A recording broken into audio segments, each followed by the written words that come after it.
Ready to start? Eu vou falar, então, em português. Eu vi que poucos pegaram headphones, mas quem precisa pegar ainda tem uns 2 minutos. Please grab your headphones if you don't speak Portuguese. This session will be led in Portuguese. So first, good morning, everyone. I'm very honored to be moderating this session. We will be providing you a public briefing in education in Brazil. This session is competing with Al Gore, so we imagine that we won't have a crowded room, but I'm very happy that many of you are here. I'm honored to call here first Mr. Dennis Misner, Executive Director of Lehman Foundation. Please join us at the table.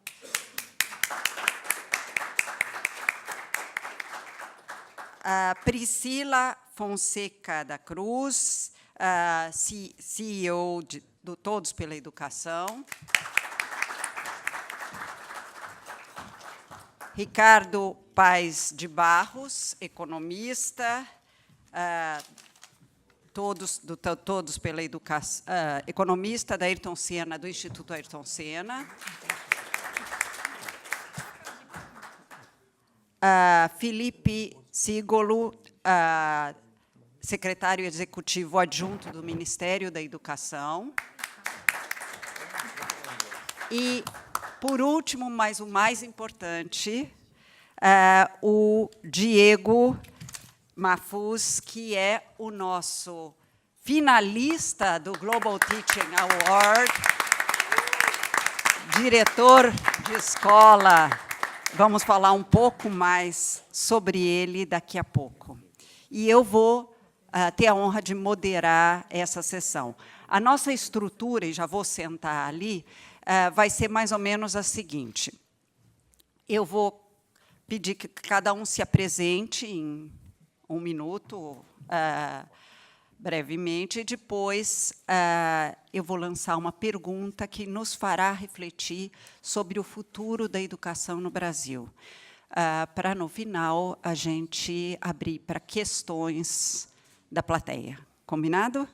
E as questões podem ser feitas em português ou em inglês, e a tradução vai cuidar disso. Eu só vou pedir que, na parte de perguntas, cada um se identifique também.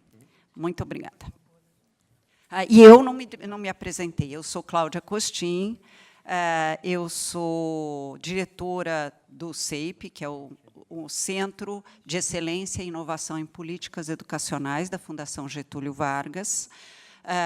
Fui diretora global de educação do Banco Mundial e sou professora universitária da Fundação Getúlio Vargas no Rio de Janeiro e de Harvard, o mestrado em educação da Universidade de Harvard. Muito obrigada. Vamos começar.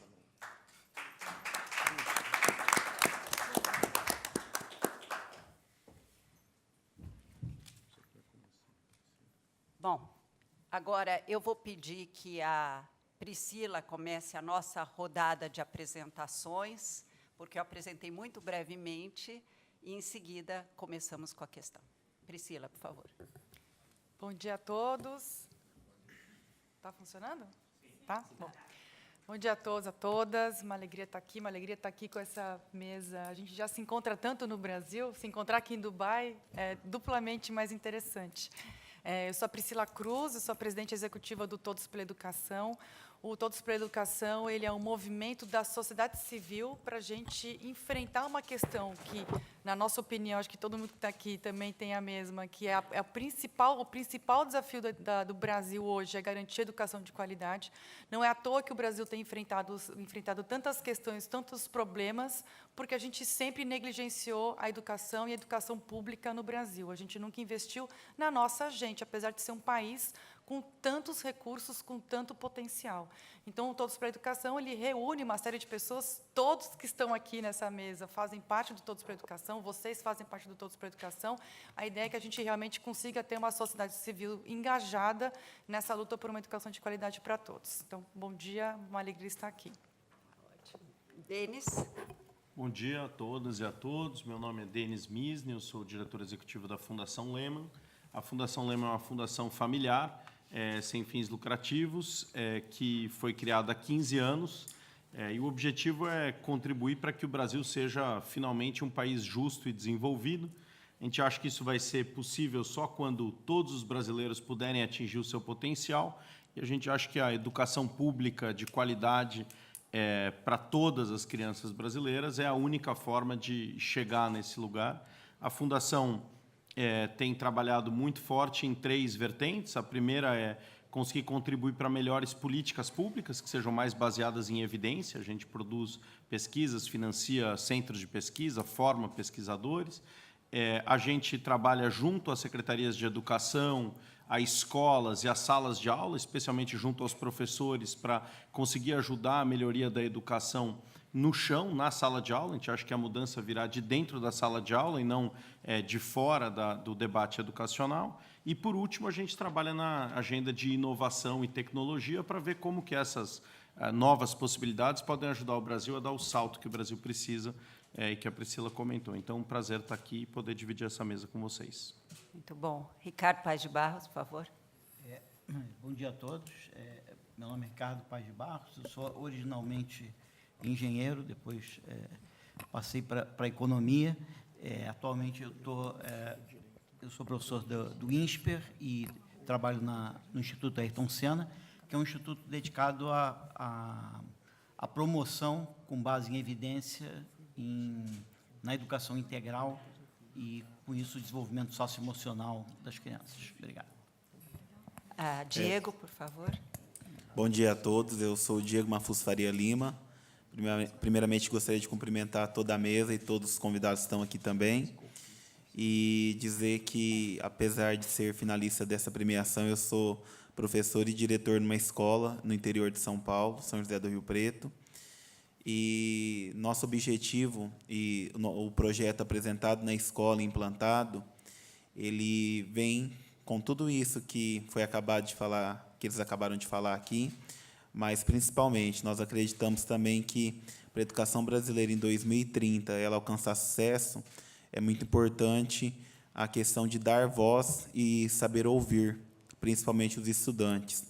Então, isso é todo no foco do nosso projeto lá, vocês vão conhecer daqui a pouco um pouco mais, essa questão de, além de dar voz, né, garantir essa qualidade na educação e que o projeto possa ser implantado em vários, não só no Brasil, mas também em outras regiões que passam pelos mesmos problemas que nós passamos ali no começo, quando eu cheguei na escola. Por favor, Felipe Sigolo. Bom dia a todos. Aproveitar para saudar o embaixador do Brasil, Fernando Luiz Lemos Igreja, todos aqui da mesa. A gente assumiu o Ministério da Educação em maio de 2016, junto com o ministro Mendonça Filho, a secretária Maria Helena Guimarães de Castro. Foi extremamente difícil, no momento conturbado da política brasileira. O Ministério da Educação tem um orçamento de mais de 140 bilhões de reais, quase 6% do PIB. São 63 universidades federais, 37 institutos federais, 50 hospitais universitários, 1/3 dos servidores do governo federal inteiro, 325 mil servidores no Ministério, e uma estrutura muito grande, programas de dimensão nacional, como o Enem, com participação anual de 6 milhões de pessoas, um vestibular, uma seleção para as universidades, ProUni, programa de bolsas totais e parciais, o FIES, o financiamento estudantil, enfim, desde que a gente chegou, diversos avanços, a gente conseguiu implementar a reforma do ensino médio, a Base Nacional Comum Curricular, programas de valorização dos professores, como a residência pedagógica, alfabetização. Mediotech, enfim, uma série de avanços nesse curto período é difícil, mas agradecer a oportunidade. Bom, acho que estamos todos devidamente apresentados. Foi muito bom que o Felipe Sigolo lembrou-se de saudar o embaixador. É uma honra ter o embaixador presente aqui hoje conosco. Eu queria começar a nossa discussão a partir do tema que vem sendo discutido aqui em Dubai, no GESF, que é o mundo, em 2015, em setembro de 2015, se colocou uma série de objetivos, assim chamados Objetivos de Desenvolvimento Sustentável, e um específico para a educação, que é garantir a educação inclusiva e de qualidade para todos e aprendizagem ao longo da vida.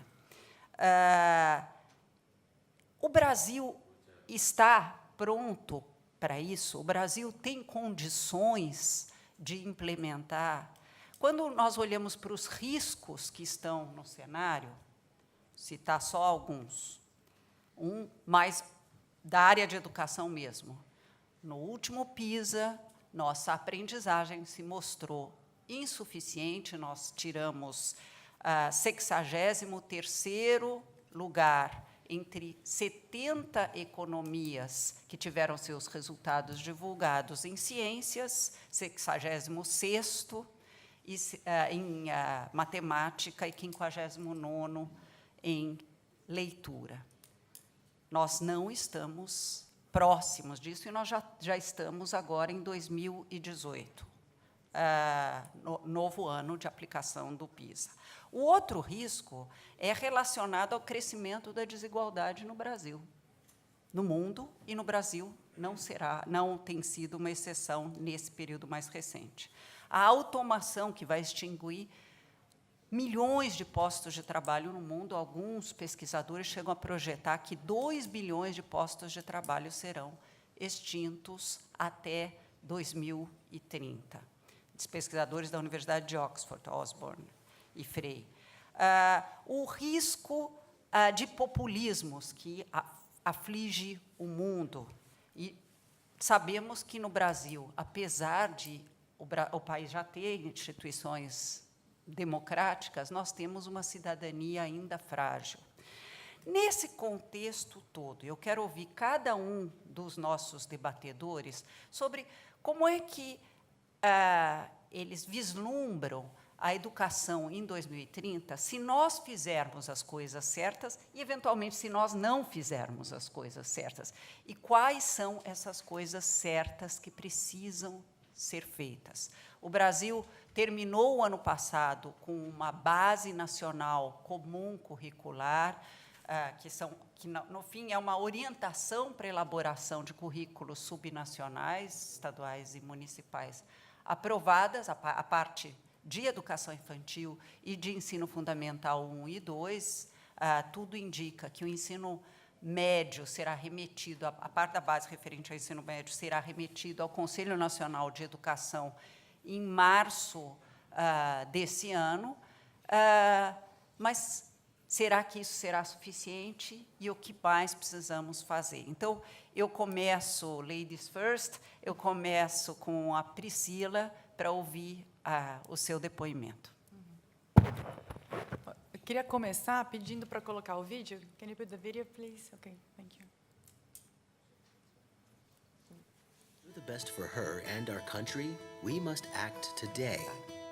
We are living a moment of ongoing crisis in several pillars of our society, but what no one realizes is that the solution to all of them lies in one key element: education. Brazil and Brazilians cannot reach their full potential unless everyone has access to quality education. Everyone. Because inequality hits the poor the hardest, and they have less access to quality education. Only 83 out of every 100 children complete middle school, and 65 complete high school. A mere 7 go to college. Too few for a country with such potential as ours. To change that scenario, we from Todos pela Educação strive to meet these 5 goals and improve the quality and equality of basic education in Brazil by 2030. Everyone between 4 and 17 must go to school. Every child must be fully literate by the age of 8. Every student must be learning at the appropriate age. Everyone must have completed high school by the age of 19. And ensure expanded, well-managed education funding. All we need is 3 administrations committed to education to turn things around. Let's be part of this change.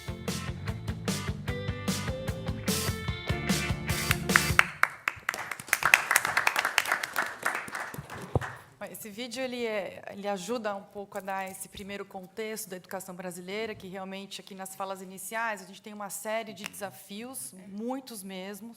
A gente tem uma situação em que apenas metade das crianças com 8 anos estão alfabetizadas e lá no final só 7% dos alunos no final do ensino médio têm aprendizagem adequada em matemática. Então são 2 dados que eu acho que resumem a situação da educação brasileira. E aí, quando a Cláudia coloca a questão, então, o que a gente precisa, o que a gente quer para 2030? A gente quer uma educação que garanta que toda criança de 4 a 17 esteja na escola, criança e jovem, que todos eles aprendam tudo aquilo que eles têm direito de aprender, por isso que a Base Nacional Comum Curricular é tão importante, e que esses alunos todos concluam o ensino médio. Né? Acho que depois o Ricardo Paz de Barros vai poder falar um pouquinho mais de evasão no ensino médio, conclusão do ensino médio também.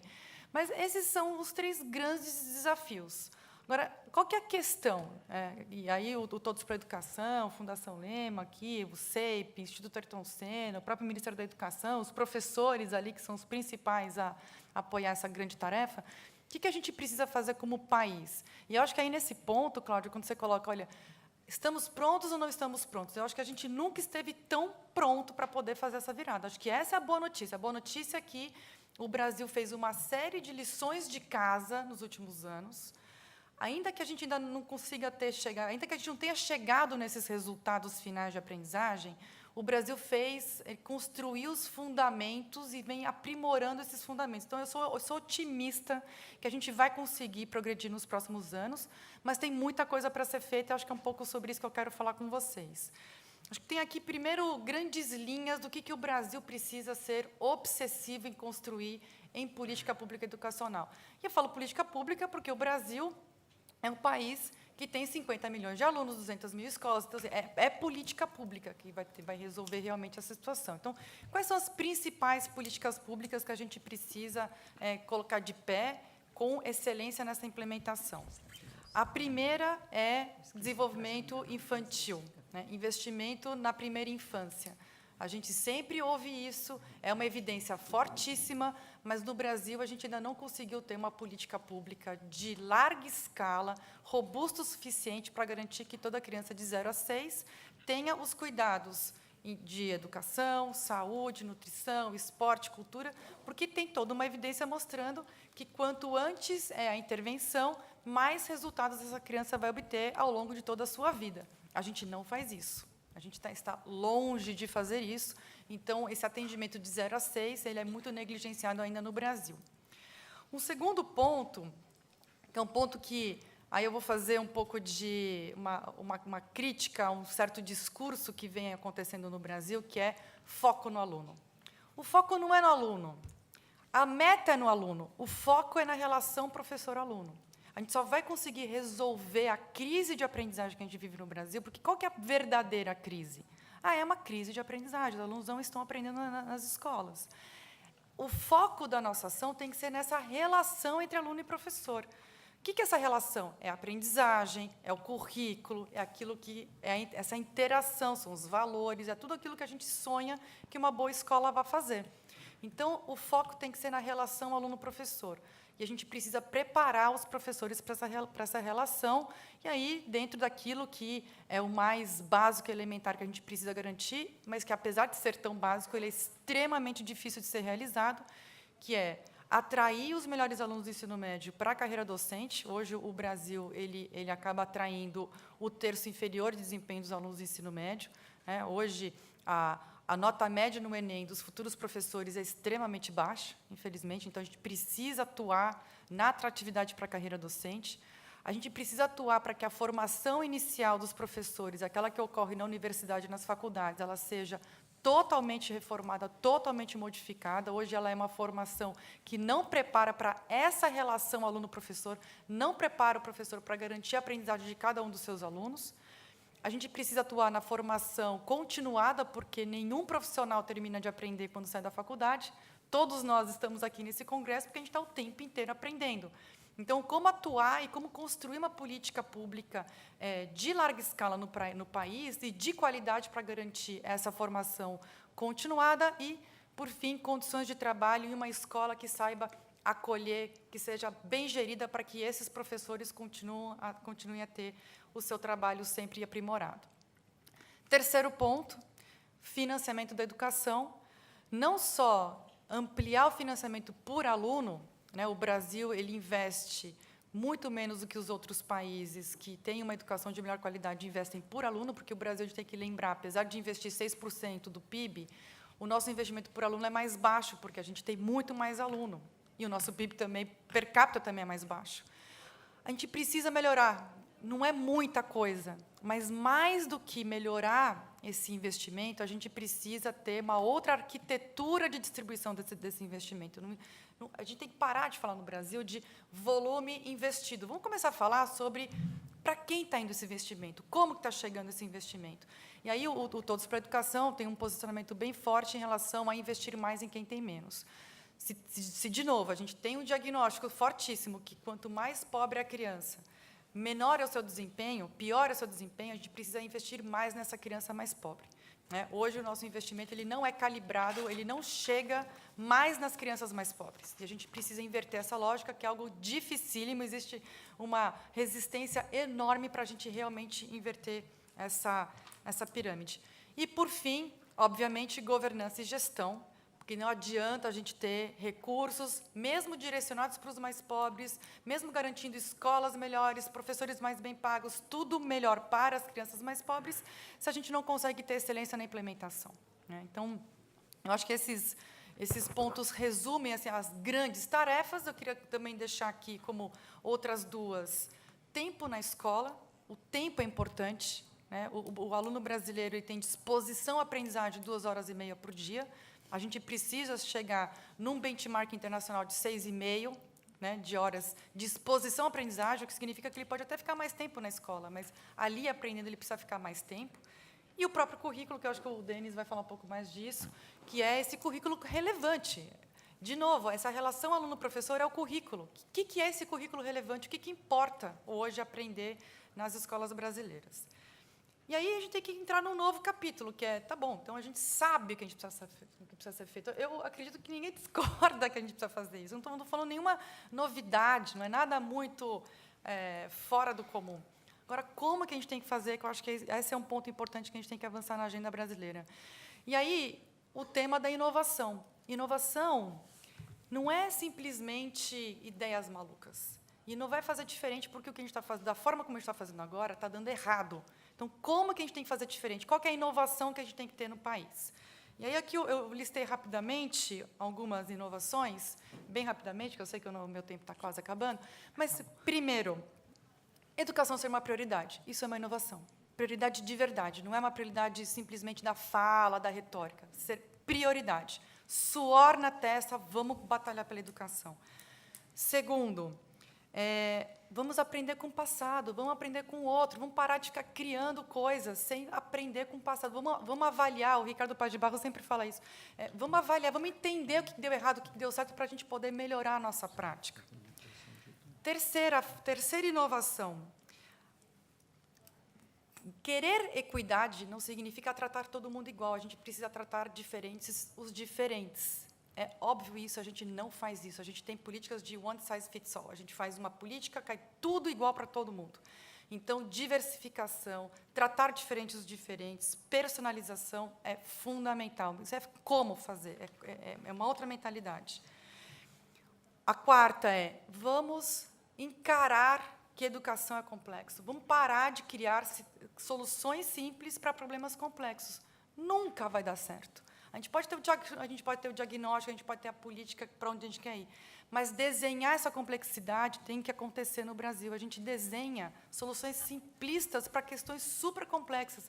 Aí a gente avalia e fala, puxa, não deu certo. Mas não é porque a política estava errada, não é a direção que está errada, é porque o desenho foi simplista, porque a implementação foi muito simplista. A gente resolve problemas complexos com soluções muito simples. E, por fim, aí eu encerro a minha fala, tecnologia é uma forma da gente conseguir garantir tudo isso, como? Primeiro, viabilizando a implementação complexa. A tecnologia ela pode viabilizar essa implementação que é mais complexa. Segundo, viabilizando a personalização. Terceiro, aperfeiçoando os processos e, por fim, melhorando essa relação entre aluno e professor. Então, com isso, eu quero encerrar, porque eu acho que a gente tem muita clareza do que precisa ser feito em grandes linhas, mas a gente precisa inovar no como a gente precisa agora fazer no país. Muito obrigada. Obrigada, Priscila. Uma agenda de trabalho bem completa e precisa. Eu vou agora passar para o Denis Misny, para ele fazer suas reflexões sobre Educação 2030. Bom, oi, de novo. Acho que eu tenho para conectar bem com a fala da Priscila, nessa discussão de problemas complexos, tem uma frase que eu gosto, que é todo problema complexo tem uma solução simples, rápida, barata e errada. Né? O bom é que no Brasil a gente já testou várias dessas, né? Então já dá para apostar. Então, ok, o problema é complexo e ele é importante. Ele não é só importante, ele é urgente. Né? O Brasil tem uma janela de oportunidade para virar uma nação como todos nós desejamos, como todos os brasileiros merecem, como todas as crianças têm direito. E a gente precisa aproveitar essa janela de oportunidade. E até hoje, eu acho que os resultados gerais em educação foram pífios, né?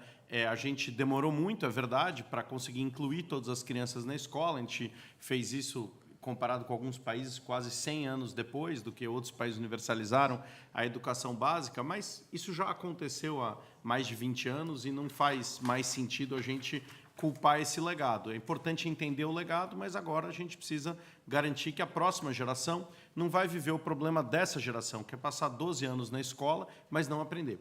Né? A Cláudia Costin, que me trouxe esse termo, que é o título de um livro que ela gosta, que é o Schooling Ain't Learning. Né? A gente acreditou por muito tempo que botar a criança sentada dentro da escola, o acesso à educação de qualidade, o acesso à educação era suficiente. A gente colocar as crianças na escola. Se a gente construísse as escolas, se a gente contratasse professores, se essas escolas tivessem merenda, transporte, livros, mochila, uniforme, isso daria certo. E o que a gente viu é que, sim, isso leva a gente até algum lugar, mas não leva a gente à educação que a gente precisa. E talvez o maior erro nessa trajetória tenha sido ignorar dois fatores. Né? E eu falo erro como autocrítica mesmo a todos aqueles envolvidos em educação.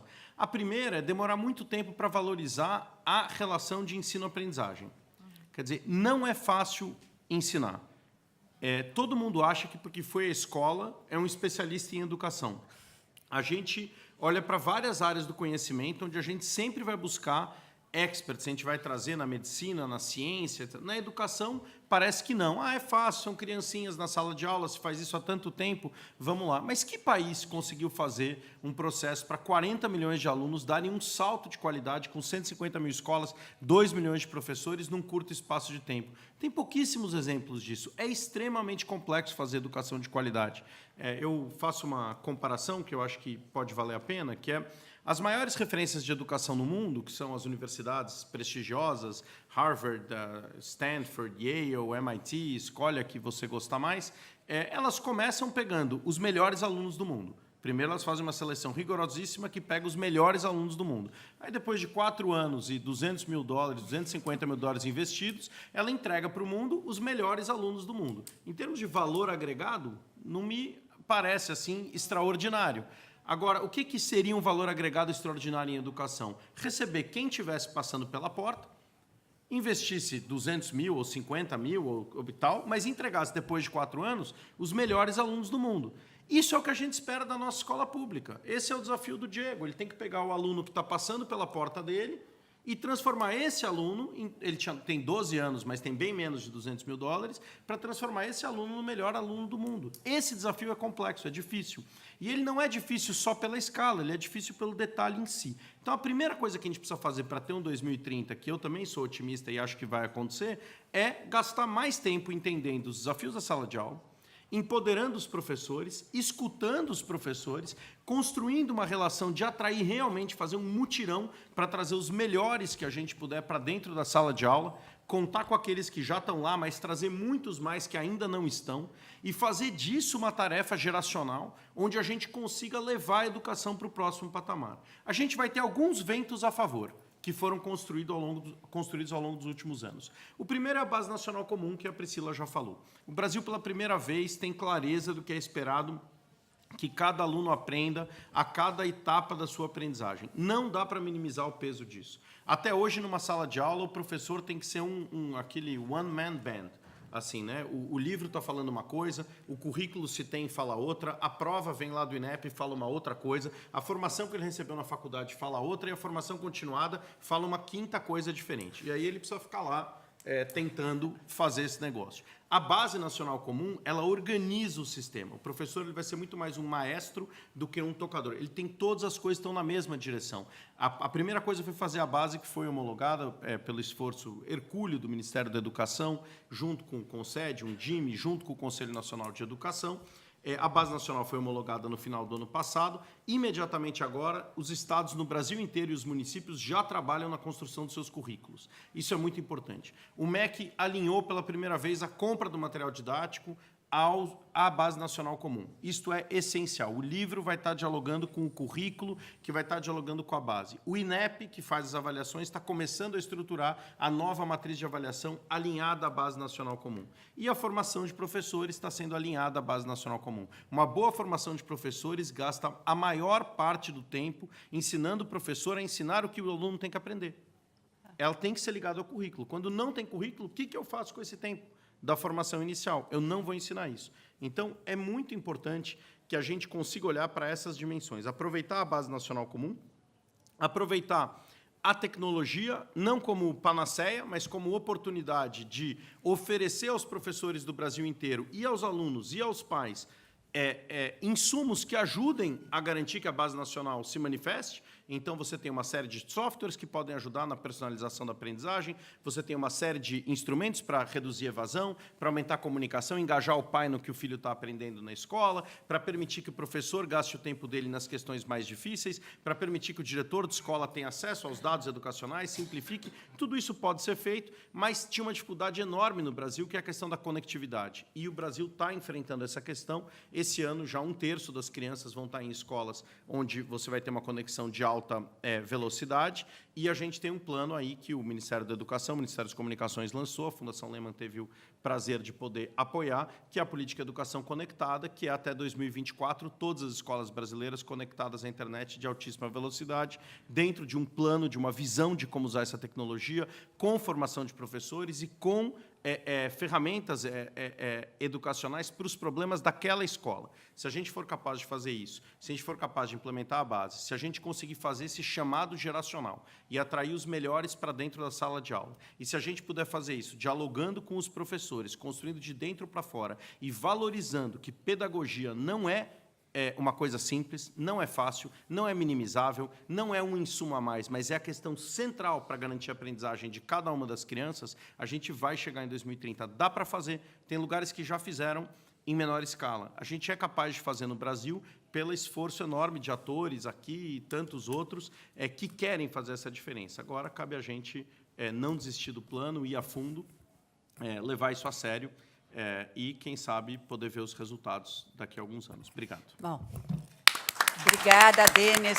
Quer dizer, a Priscila nos falou de uma agenda. O Denis enfatizou o que ele chamou de bons ventos a favor do que nós construímos num período recente e que, eventualmente, vai nos ajudar, e que certamente vai nos ajudar nessa tarefa. Mas muita vigilância cidadã será necessário para que tudo isso aconteça a contento, porque não basta ter a base tem que ser traduzida em currículos, os currículos têm que estar associados a materiais instrucionais, seja livro didático, sejam materiais até ligados à tecnologia da informação, de apoio ao trabalho do professor. O professor tem que ter uma formação inicial consistente com a base, porque a base já aponta para uma direção, ele tem que ter uma formação continuada em serviço que realmente trabalhe, o apoie, né, ou desenvolva o seu trabalho profissional como professor, e não só motivação, ou palestras motivacionais, ou não só mestrado e doutorado, alguma coisa vinculada ao que ele vai fazer. E a conectividade que vai permitir que a gente esteja vivendo, de fato, no século XXI, com materiais adequados. Eu passo agora para o Ricardo Paes de Barros. Ele tem algum material também para nos mostrar, além da sua fala. Eu não sei se ele já passou lá para os responsáveis. Obrigada. Tá funcionando? Tá. Bom, bom dia de novo a todos. Eu queria mostrar alguns resultados para vocês, mas antes queria só dizer que, substantivamente, eu concordo plenamente aqui com quem falou antes de mim aqui, tanto a Priscila como o Denis, em termos de todo o diagnóstico deles. Eu discordo um pouco do socioemocional deles. Quer dizer, eu não estou nada otimista achando que o Brasil está preparado para enfrentar o problema educacional que nós temos. Por outro lado, eu acho que qualquer problema complexo que não tiver uma solução simples não será resolvido. Então, eu tenho mais fé nas soluções simples para problemas complexos, e eu acho que elas são, em geral, as únicas. Isso não quer dizer que uma solução simples seja fácil de ser implementada, nem que seja barato para ser implementada, mas a solução precisa, em geral, ser muito simples para um problema muito complexo, e essas são, acho que, as grandes soluções, e eu acho que, no caso de educação, o Brasil está repleto de soluções simples. Eu acho que o que o Diego faz lá em São José do Rio Preto é simples e é uma solução. Eu acho que... mas isso a gente pode, talvez, debater mais aqui no debate. Como eles falaram, eu acho que é muito importante a gente basear, e eu acho que parte dos nossos problemas educacionais no Brasil é não basear a nossa política pública em evidência. Então, eu queria mostrar para vocês evidências sobre 3 grandes desafios que o Brasil enfrenta, tanto evidência do passado como o que isso coloca para a gente no futuro. Tá? Um está relacionado à transição demográfica. Quer dizer, esse gráfico ali, ele mostra a evolução do número de crianças de 7 a 10 anos, que é o nossa primeira fase do fundamental. E a gente percebe o seguinte, isso aí, em 2010, começou a declinar no Brasil. Tá certo? E declinar a uma velocidade fantástica, quer dizer, isso está declinando a mais de 1,3% ao ano. Tá? E o médio, aqueles alunos que vão para o médio, que é 15 a 17, vai começar a declinar, obviamente, como o médio são crianças 8 anos mais velhas, ela vai declinar 8 anos depois, ou seja, está começando a declinar agora. Tá? Então, nós temos que o número de crianças do Fundamental 1 já começou a declinar e do médio já começou a declinar. O que isso quer dizer? E um vai declinar 8 anos depois do outro. Isso quer dizer que nós vamos ter que converter escolas, nós vamos ter que mudar a nossa estrutura de escolas de Fundamental 1 para escolas de Fundamental Médio. O que vai ser uma complicação, porque o Fundamental 1 está na mão do município e o médio está na mão do Estado. Como é que você faz essa transição? Né? Isso é bem claro, por exemplo, você vê ali a matrícula, a gente já chegou a ter 20 milhões de crianças matriculadas no Fundamental 1, quando a gente tinha meio que 14 milhões de crianças naquela faixa etária. Era um nível de repetência muito alto, e a gente, ao longo daquela década ali, a gente eliminou aquela repetência e conseguiu fazer com que aquele desperdício todo da repetência fosse eliminado. Hoje a gente tem uma matrícula no Fundamental 1, que é muito parecido com o número de crianças que a gente tem em idade de fazer o Fundamental 1. Mas quando a gente vai para o médio, o que a gente tem? A gente tem um hiato enorme entre o número de jovens de 15 a 17 anos e a matrícula no ensino médio. E esse hiato enorme quer dizer que nós temos que abrir vagas no ensino médio. E temos que fechar vagas no ensino fundamental 1. Então, nós temos que reestruturar todo o nosso sistema educacional. Ou seja, nós temos que mudar escolas e professores de fundamental 1 para médio, para acompanhar o nosso processo demográfico, e isso é um dos grandes desafios do Brasil, além de eliminar esse hiato, essa quantidade enorme de jovens de 15 a 17 anos fora da escola. Só para a gente ter uma ideia, esse gráfico aqui, ele mostra aonde que a gente estava, né? A gente tinha uma enorme quantidade de jovens fora da escola antes da Constituição, em 88. Nós avançamos muito de 88 até 2000. Se a gente tivesse continuado dessa maneira, a gente tinha alcançado a cobertura completa dos jovens de 15 a 17 anos já há alguns anos. Lembrando que a nossa Constituição diz que todos esses jovens tinham que estar na escola. Lembrando que o Plano Nacional de Educação diz que todos os jovens nessa faixa etária já deviam estar na escola em 2016. Mas o que aconteceu de 2000 em diante? Aconteceu que a gente ficou estagnado. E aí é que eu sou bem mais pessimista que a Priscila e que o Denis, no sentido de que eu acho que, no Brasil, nós temos um problema de governança muito sério na nossa educação, porque coisas muito graves acontecem na nossa educação, como essa estagnação, por exemplo, da taxa de cobertura de jovens de 15 a 17 anos, e não existe uma análise profunda dessa questão, tá certo? Quer dizer, quando os Estados Unidos foi lançar a Challenger e ela explodiu, eles criaram uma comissão para descobrir exatamente. O Reagan tem um discurso fantástico, ele diz o seguinte: isso aqui é uma democracia, deu errado, deu. A gente vai parar agora e descobrir por que deu errado, para não dar errado de novo. No Brasil, isso aqui está dando totalmente errado, todo mundo sabe que isso está errado. O INEP publica esse dado todo ano, mostrando que está tudo errado, mas nós não temos, para o presidente chamar uma comissão e falar: olha, vocês só saem daí quando vocês descobrirem por que isso está desse jeito e com uma solução para isso. E que seja simples a solução e, de preferência, barata. E deve ter uma. Tá? E eu acho que o Diego tem uma lá com a carteirinha dele lá, que checa todo mundo e vai visitar os pais. Eu acho que é uma solução tão simples quanto essa, e você resolveria esse problema. Bom, um outro problema importantíssimo do Brasil, que foi colocado aqui, é a qualidade do nosso professor. Esse gráfico aí mostra a nota, o quanto que pega todos os universitários, né, o ENAD faz uma prova com nossos universitários e pergunta sobre o conhecimento geral dos nossos universitários. O que esse gráfico mostra é que os nossos professores, o que eles sabem está bem abaixo da mediana. Ou seja, os nossos professores, em vez de saberem mais que os outros universitários, eles sabem bem menos que os nossos universitários. Ou seja, nós estamos recrutando os nossos professores entre aqueles que sabem menos. Mas, quando você olha para o salário deles, nós estamos também pagando salários ligeiramente abaixo da mediana. Nós pagamos mal para professores ruins. A questão é, para acabar com esse ciclo, nós devemos fazer o quê? Pagar muito para o professor que temos para atrair melhores professores, ou melhorar os nossos professores e depois pagar mais? Mas a ideia é que não existe educação sem bom professor.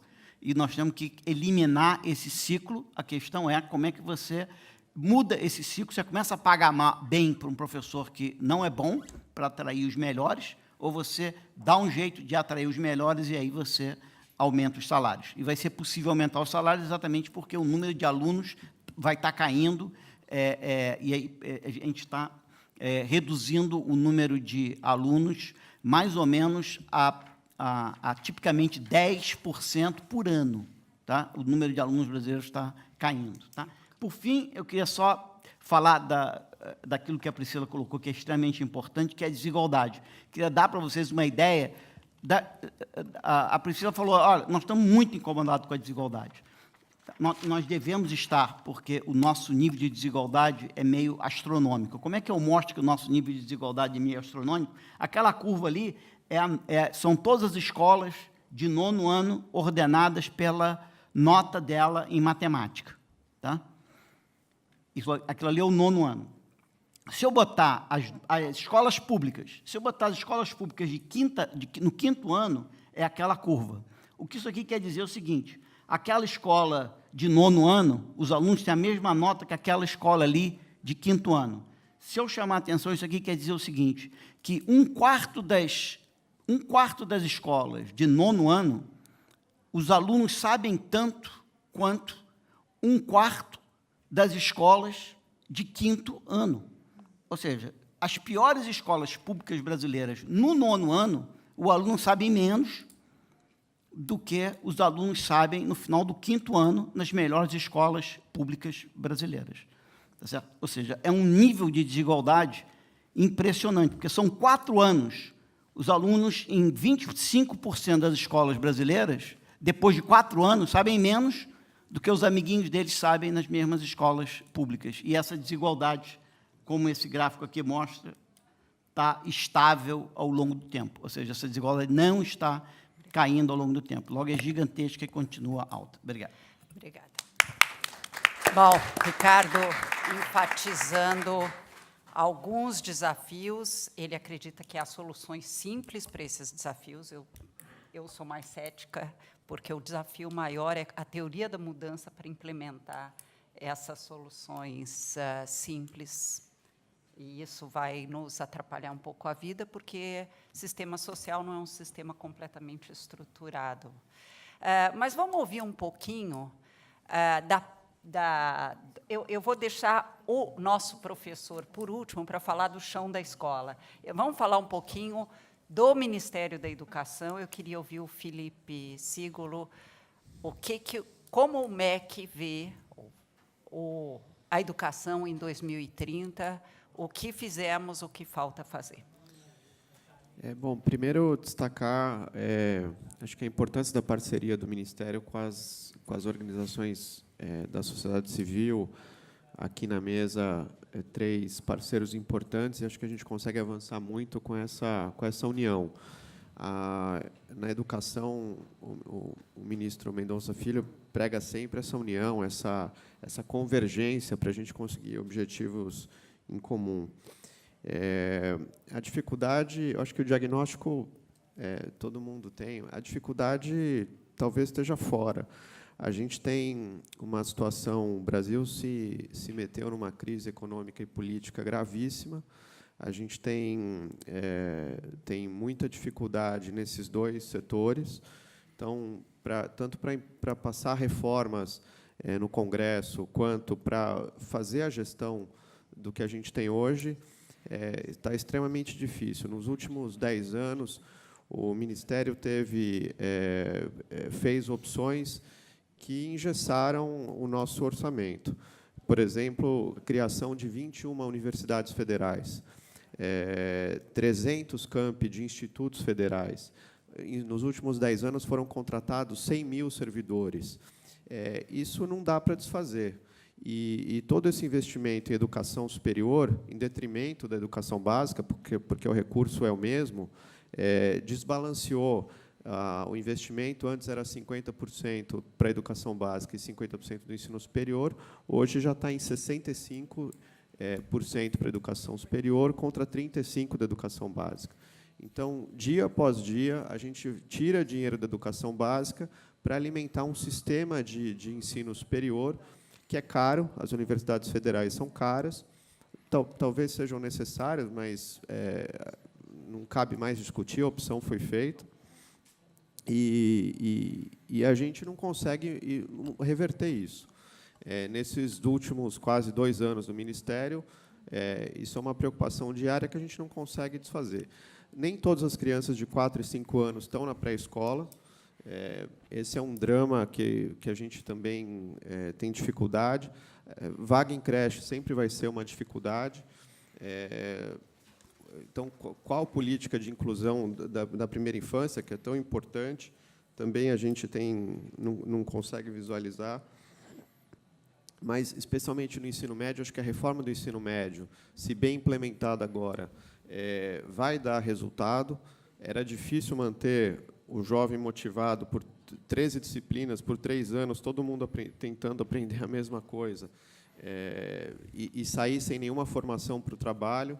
Então, acho que a reforma do ensino médio, junto com outros programas como o Mediotech, que valorizam a formação profissional, que dão encaminhamento, eu acho que a gente pode fazer a diferença. O Ministério da Educação está pleiteando, junto ao Banco Mundial, um empréstimo de $250 milhões para os estados implementarem a reforma do ensino médio.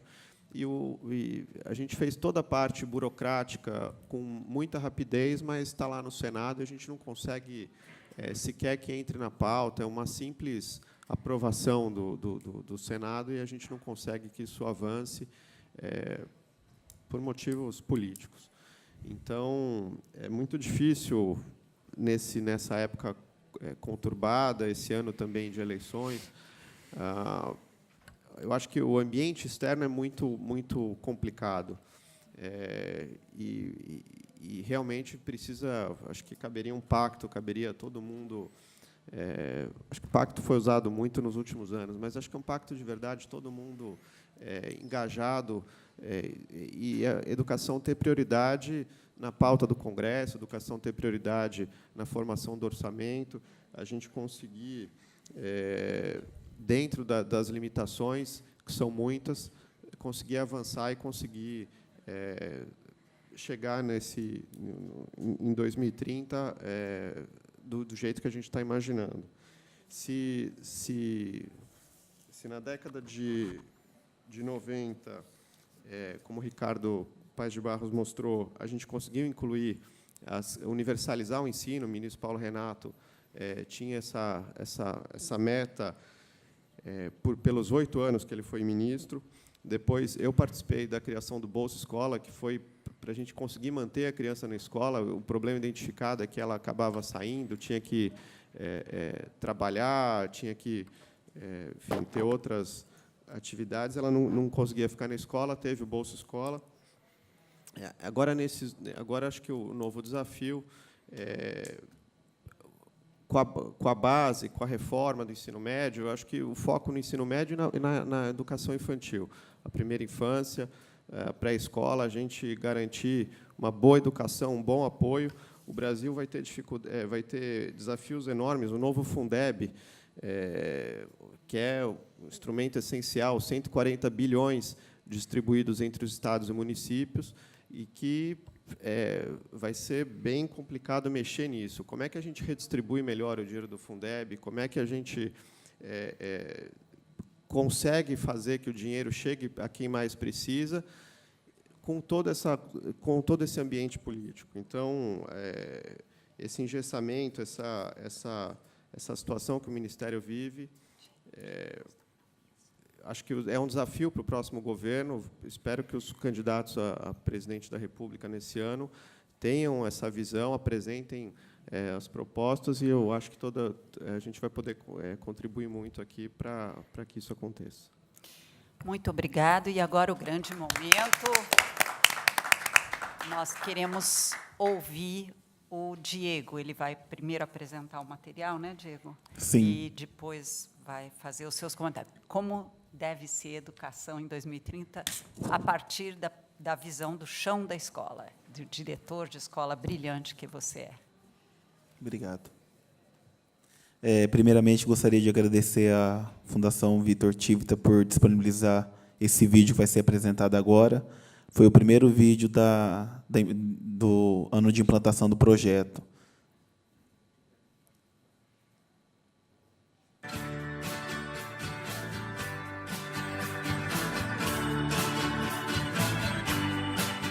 Ao chegar aqui na escola, eu me deparei com o quê? Com uma situação de salas sem cortinas, sem vidros, incendiadas. Eu vejo que o vandalismo nas escolas é uma forma dos alunos dizerem: eu quero ser ouvido.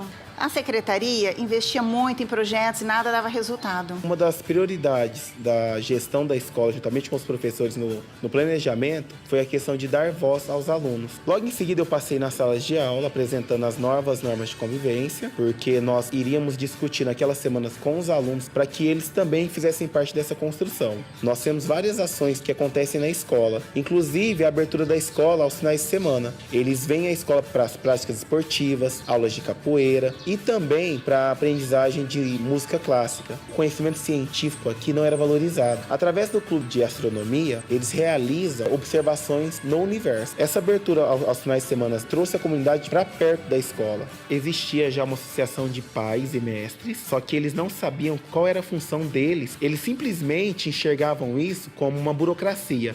Eu mostrei para eles qual que era a atribuição de cada integrante da APM. Por saber as atribuições, eles lutam por melhorias na escola. Por semana, a escola suspendia cerca de 60 alunos. Hoje, a escola ela não tem mais suspensões. Nós tínhamos também, no ano de 2013, cerca de 200 alunos que abandonavam os estudos. Nós conseguimos diminuir esse número para 2 alunos somente. Eles não gostavam de ficar dentro da sala de aula. E hoje eles gostam. Porque eu nunca vi um comprometimento, uma seriedade com esse jeito. E ele tem uma maneira de dar um respaldo para o professor. Porque o diretor sozinho, ele não consegue administrar e gerir toda uma escola. Quando ele tem o apoio dos alunos, das famílias, da comunidade, dos professores e funcionários, essa gestão passa a ser democrática. E a escola passa a ter uma identidade perante a comunidade, que vai além dos muros da escola.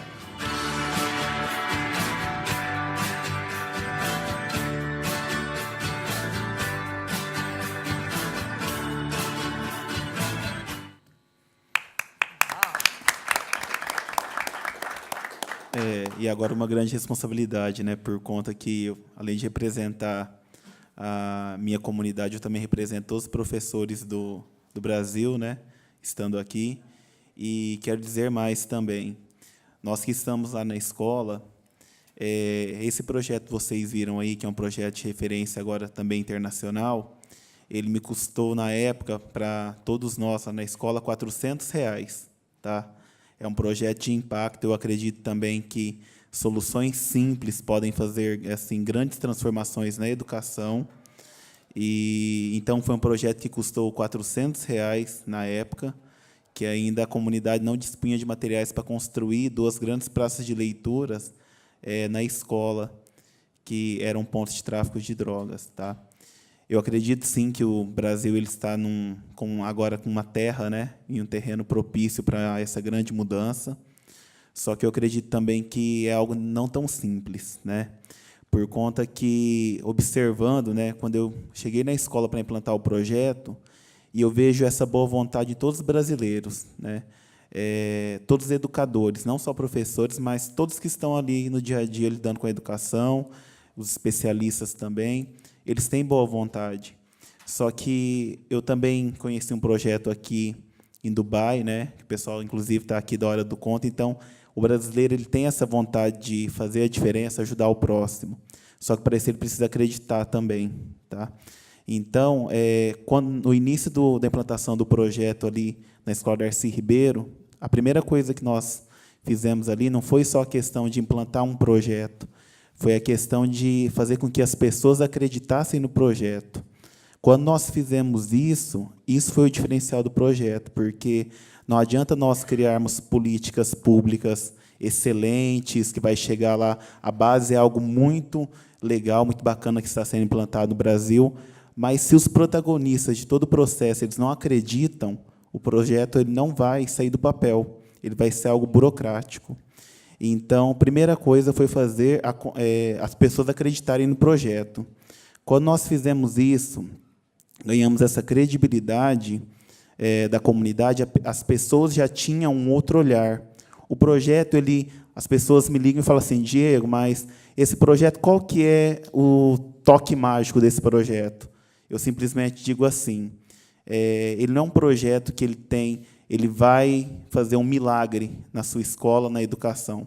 Ele é um projeto, primeiramente, se as pessoas acreditarem E, além de acreditar, mudar o olhar, ele é um projeto que realmente ele vai dar certo. Outra coisa também, os professores, os educadores, os alunos são os protagonistas de todo o processo. Além de acreditar, de eles terem que acreditar nessa transformação, é muito importante também nós lembrarmos que os professores eles estão ainda, né, necessitando de muita formação, tá? Por conta que eu vejo no dia a dia, não só na minha escola, em todas, que nós ainda estamos fazendo educação do século XIX. Tá? É bonito dar tecnologia para o professor, sim, é legal, mas nós temos que formá-los também, por conta que a globalização mundial que está aí nos rodeando, a expansão dos recursos tecnológicos que nós temos hoje em dia, se nós não investirmos nessa formação em como usar, é algo que também não terá o resultado que nós precisamos. E, em 2030, a gente vai estar novamente debatendo, dialogando, de um projeto que não deu certo. Porque as pessoas, além de ter que acreditar, elas têm que também ter conhecimento para gerir isso tudo. Tá? Hoje, a escola tem um desafio muito grande, e eu vivencio isso no dia a dia, que é tornar-se atrativa aos alunos. Como que uma escola tinha mais de 200 alunos evadidos, que não vinham para a escola? Então, são ações simples, né, que quando nós começamos o projeto, nós fomos identificando os problemas, onde R$ 400, né, que foi o investimento nesse projeto, é que surtiu todos os efeitos. Então, para cada problema que nós ouvíamos, né, nós criamos um projeto. Esse projeto ele subdivide-se em 10 subprojetos. Então, para cada ação que nós víamos a dificuldade, nós implantamos um projeto específico. E muito mais importante que isso, né? Além de implantar um projeto específico para cada problema da escola, eu falo que a base de tudo foi, além de dar voz à comunidade, aos alunos, foi também quando eu fiz 3 perguntas-chave numa pesquisa. Eu cheguei na escola, né, me apresentei, e a diretora logo foi afastada, a coordenadora pediu exoneração do cargo, e nós fizemos um questionário. E eu tinha 3 perguntas-chave, né? Quais eram as expectativas que as famílias tinham em relação à escola, os desafios do ano anterior, para me saber, né, onde eu estava, e o que eu precisava atingir, e os sonhos. Essa palavra também é uma palavra mágica em todo o processo.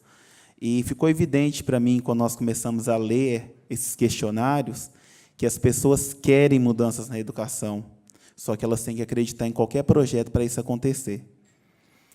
Então, eu só tenho assim a agradecer essa experiência, dizer que, realmente, com soluções, com projetos práticos, simples, dando voz, tornando a comunidade protagonista, trazendo para dentro da escola, é o que é o diferencial do trabalho. Tá? Muito obrigada.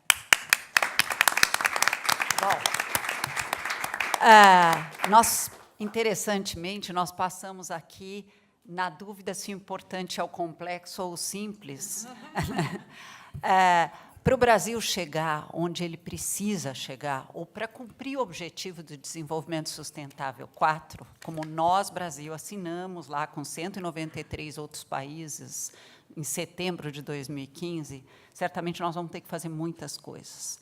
Nós vamos ter que fazer com alguns ventos favoráveis, como disse o Denis, e com algumas situações desfavoráveis, a polarização política que o Brasil vive hoje, ano eleitoral em que o assassinato de uma ativista brasileira gera um clima de ódio dos dois lados bastante grande, né? Estamos vivendo tempos difíceis, tempos complexos, mas nós, da educação, conseguimos, graças a uma iniciativa liderada pelo Todos e pela Lehman, o movimento pela base, nos unirmos para, pelo menos, ter um caminho para seguir que construa soluções simples de implementação complexa, que possam ser simples no chão de cada escola, desde que a gente faça o que o Diego falou aqui, dar voz aos alunos, dar voz aos professores, apostar, ter esperança e eu acrescentaria uma palavra importante, tenacidade, ou, para usar as palavras da Angela Duckworth, grande psicóloga cognitivista, garra, ter garra para a gente superar desafios grandes, como os que o Ricardo Paes de Barros nos mostrou, da evasão e, sobretudo, da desigualdade educacional, também enfatizada pela Priscila Cruz. Temos uma longa trajetória a fazer, mas, com esse time que está aqui na mesa, com certeza, e com vocês que estão aqui na plateia ajudando, nós vamos poder avançar e construir uma educação que seja a âncora da construção de um Brasil mais justo. Eu queria agora abrir a palavra, nós temos poucos minutos, mas para 2 ou 3 perguntas da plateia, e se identifique ao fazer a pergunta, e vamos tentar ser breve, nós temos mais 8 minutos. Lá atrás, por favor, a senhora. Alô? Pode falar. Pode falar. Alô? Alô? É. Bom dia a todos vocês. Eu sou Luciana. Eu sou professora da rede pública no Brasil. Atuei na rede pública há mais de 15 anos. Sou formada em universidade pública também. Estou recentemente aqui nos Emirados, há 3 anos, então sou novinha. E aqui me deparei com o universo privado, das escolas privadas. É um prazer estar aqui com vocês, com tanta gente sabida. E eu, do fundo do meu coração, eu desejo que os governantes possam dialogar com vocês, porque vocês sabem o caminho. Eu acredito em tudo que foi falado aqui, e eu acho que vocês sabem o caminho. Mas eu acredito que um dos grandes entraves no nosso país continua sendo que a gente se baseia muito na política, nos planos de governo, e não nos planos de Estado. Então, troca governo, e toda essa polarização política é um entrave, atrapalha. Por quê? Porque troca governo, troca toda a equipe técnica, começa tudo de uma vez. Então, assim, a gente sabe o caminho, a gente sabe o que fazer, mas a cada troca de governo, retira-se, para-se os projetos, começa tudo de novo. Blá, blá, blá. Eu acho que isso é um dos pontos chaves que atrapalham o nosso país. Então, era essa observação que eu queria... E agradeço a presença de vocês aqui. Tá, um prazer. muito obrigada. Mas vamos coletar as 3 perguntas, depois aí cada um comenta.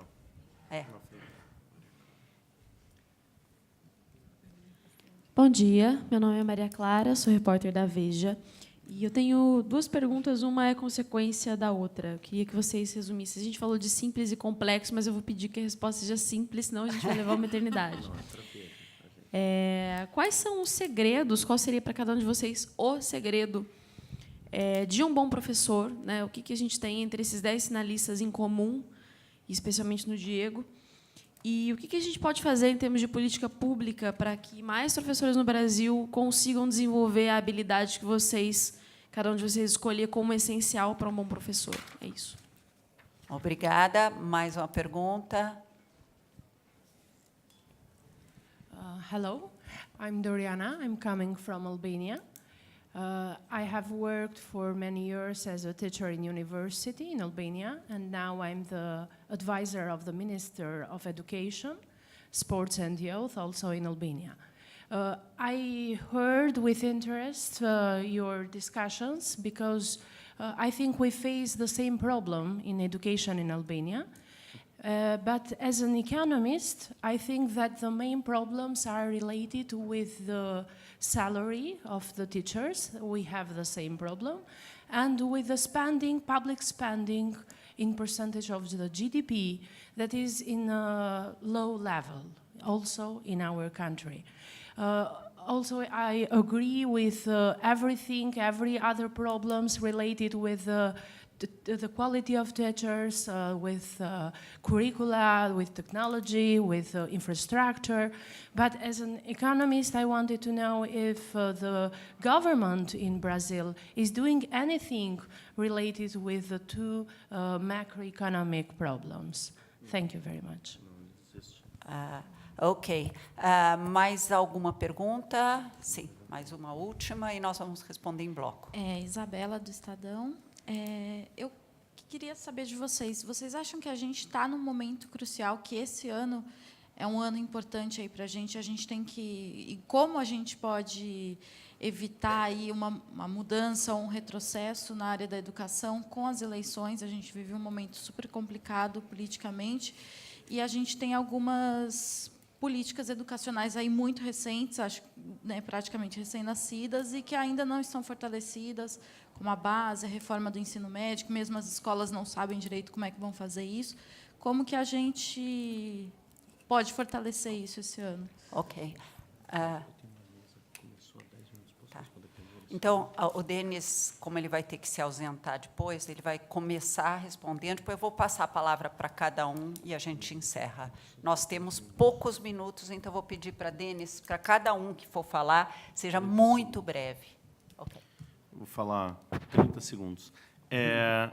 Eu acho o seguinte, quer dizer, qual que é o segredo do bom professor? O que é o essencial que a gente não falou aqui? Tenho certeza que os outros vão responder. Eu vou muito à escola. Eu estava, semana passada, visitando escolas em Novo Gama e em São José dos Campos. Novo Gama é em periferia de Brasília, São José é uma cidade rica no interior de São Paulo.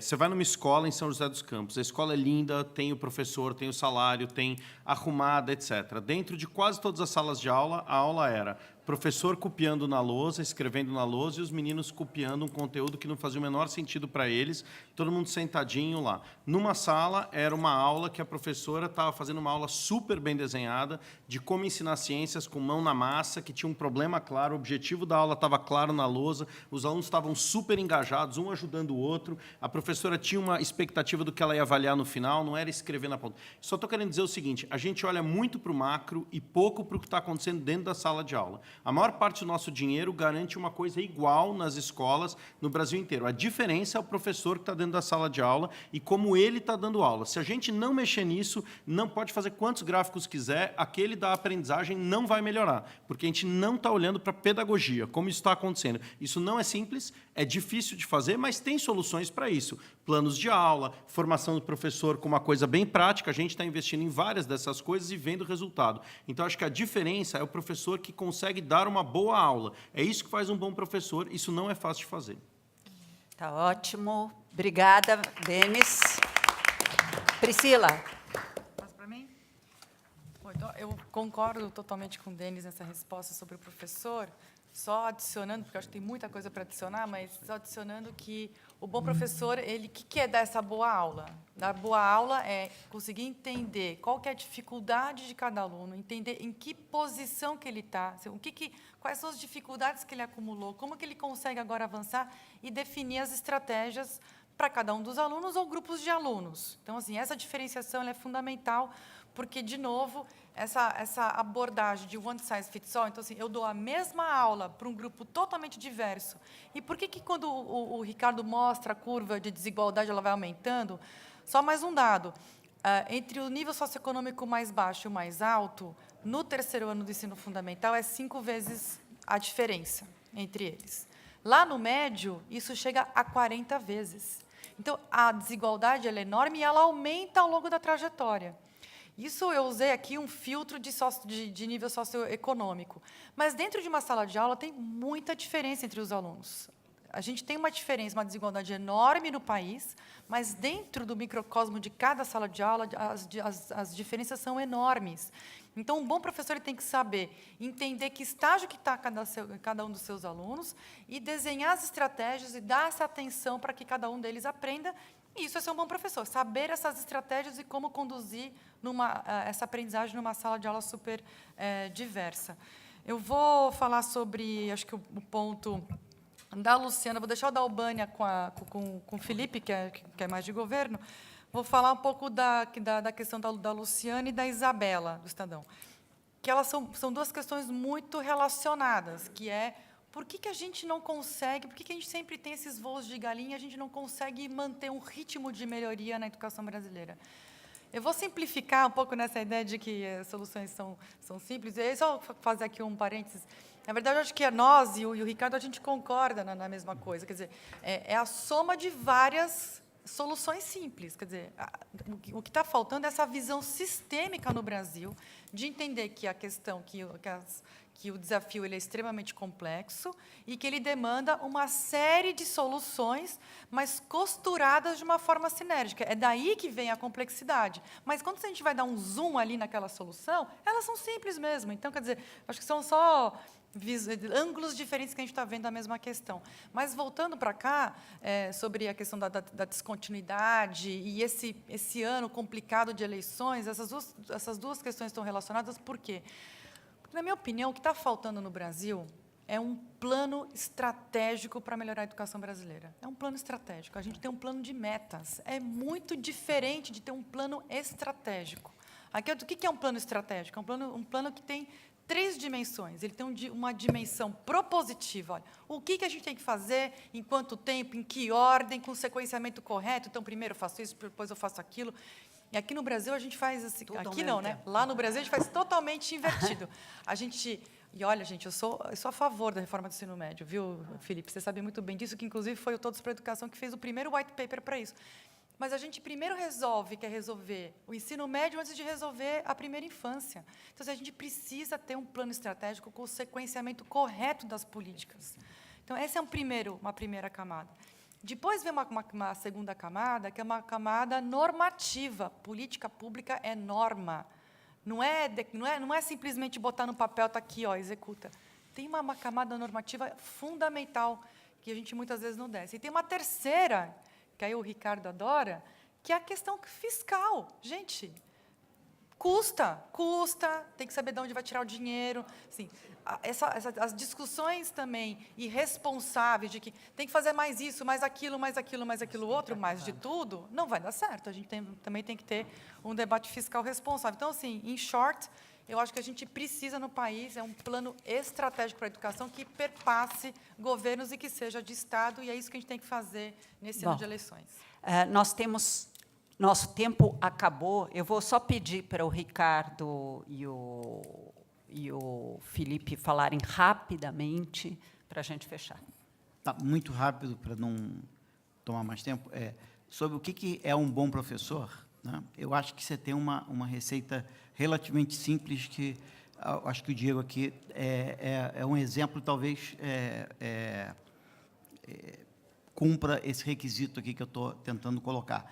A primeira coisa é o seguinte, ele ter a percepção de que ele consegue resolver o problema, ou seja, que é aquilo que a gente chama de locus de controle interno. Ou seja, ele chega naquela escola e diz o seguinte, eu vou resolver esse problema. A outra coisa não adianta brincar de herói. Eu vou resolver o problema, mas não vou olhar para que resultados estão acontecendo. Então, ele não só chegou, olhou e disse, eu vou resolver, mas estava monitorando se as crianças estavam voltando para a escola, se a violência estava diminuindo, se os alunos estavam aprendendo. Ou seja, eu tenho que assumir que eu sou capaz, mas, ao mesmo tempo, eu tenho que avaliar para saber se eu realmente estou conseguindo alcançar o resultado que eu estou querendo. Caso contrário, eu tenho que mudar. E a terceira coisa que a Priscila colocou, que é muito importante, é saber lidar com a diversidade. Se ele não conseguisse tratar alunos diferentes de maneiras diferentes, ele não teria tido sucesso. Então, é uma combinação de saber lidar com diversidade, acreditar que você é capaz de fazer, que não é um problema da globalização, ou do governo federal, ou do governo estadual, tá certo? E manter o tempo todo os olhos abertos para a avaliação, ou seja, saber se o que você está fazendo está tendo resultado ou não. Obrigado. Obrigada. Felipe. Acho que principalmente nesse ano tão conturbado, acho que uma mobilização da sociedade, de cada brasileiro vigilante, acompanhando a situação política e cobrando resultado vai ser fundamental, porque a bancada da educação tinha que ser do tamanho da bancada rural, da bancada evangélica, e todo mundo por essa causa. Bom, vocês desculpem, o nosso tempo se esgotou completamente. E vamos nos manter mobilizados para transformar a educação no Brasil. 2030 é um compromisso que o Brasil assumiu. Mas o Brasil não é só o governo. O Brasil são todos os brasileiros e todos os amigos do Brasil, estejam eles onde estiverem, inclusive na Albânia. Tá bom? Muito obrigada a todos. Vamos tirar rápido.